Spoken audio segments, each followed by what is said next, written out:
আজকেও আমার জানে হয় ফুটকি শিরা খাওয়ার লাগে।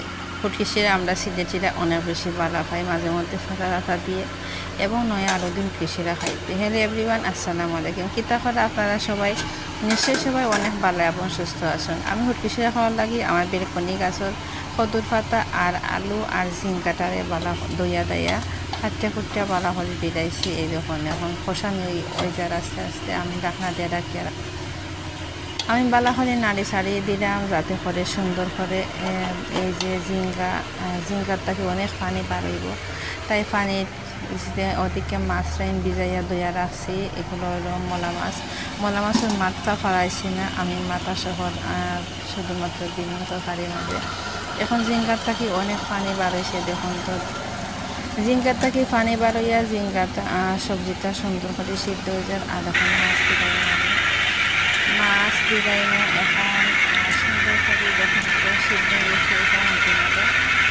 মাছও যখন ছোটো তাই মাছ সিদ্ধ হইতে সময় লাগতো না। তখন আমি মাছ দিলাম, মাছ দিয়া বালা করে নাড়ি ছাড়ি মাছ দিয়া বালা করে এখন নাড়ি ছাড়িয়া দিলাম আমি। মাঝে মাঝে ফুটকি শিরা খাইতে অনেক বেশি ভালো লাগে, কিতার লাগে মাছ মাংস খাইয়া মুখর অনেক সময় রুচি থাকে না, তাই শুটকি শিরা খাইলে রুচি শুটকি শিরা বড় মাছ দিয়েও করা যায়। এখন এটা হলো শীতল শুটকি দিয়ে বালা করে জাল দিয়ে পানিটা রাখছি। এখন আমি পানি দিলাইলাম, শীতল শুটকির পানি দিয়ে রাখলাম আর ও শীতল শুটকির পানি দিয়ে বালা করে জাল হয়ে যাব। এখন আমি সবটুকু শীতল সুটকিতে পানিরে শীতের সুটকিটার আগে বালা করে জাল দিয়ে রাখছি, একলগে দিছি না, খাটা তরকারির মাঝে লাগি যাব, তাই আমি খাটারে বালা করে শীতল সুটকিরে বাঙ্গা দিছি, পানিটারে খাটা আমি আলাদা ফালাই দিছি। এখন আমি নাড়াচাড়া করে দিলাম, খুব সুন্দর গ্রান বার হয়েছে, দেখতেও অনেক মাঝে মাঝে শুটকি শিরা খাইতে অনেক মজা লাগে। এখন আমি খাঁচামরিচ দিছি, মাঝখানও ফাটাইয়া দিছি, খাঁচামরিচ মাঝখান দিয়ে ফাড়িয়া দিছি না, বেশি জাল হয়ে যাবে লাগে।